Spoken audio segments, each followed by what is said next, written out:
ఆ రోజుల్లో 30 ఏళ్ల క్రితం నేను స్టార్ట్ చేసినాం. ఫ్యాక్టరీ స్టార్ట్ చేసింది 77లో. చూసినప్పుడు చాలామంది పేదవాళ్ళు వచ్చేవాడు.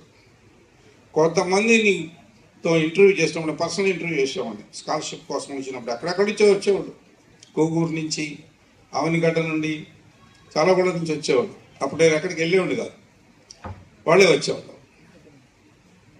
చేసినప్పుడు వాళ్ళ పరిస్థితి ఎంత దీనంగా ఉండేదంటే కళ్ళమ్మ నీళ్ళు వచ్చాయి, నాకే కళ్ళమ్మ నీళ్ళు వచ్చాయి. ఇంకా నేను కూడా కష్టాలు అనుభవించినట్టు కాబట్టి 5,000 ఫీజు కట్టడం కోసం రేపల్ల నుంచి బయలుదేరి, రేపల్ల పక్క ఊళ్ళో బయలుదేరి నైట్ ఏదో ట్రైన్ ఎక్కి అక్కడ ప్యాసింజర్, గుంటూరు ప్యాసింజర్, గుంటూరులో దిగి రైల్వే స్టేషన్లోనే పొడుదనుకొని వచ్చి కూర్చునేవాడు 5,000 రూపాయల కోసం. 5,000 మొత్తం ఫీజు ఇచ్చేసేవాడు, చక్కగా ఫీజు కట్టుకునేవాడు.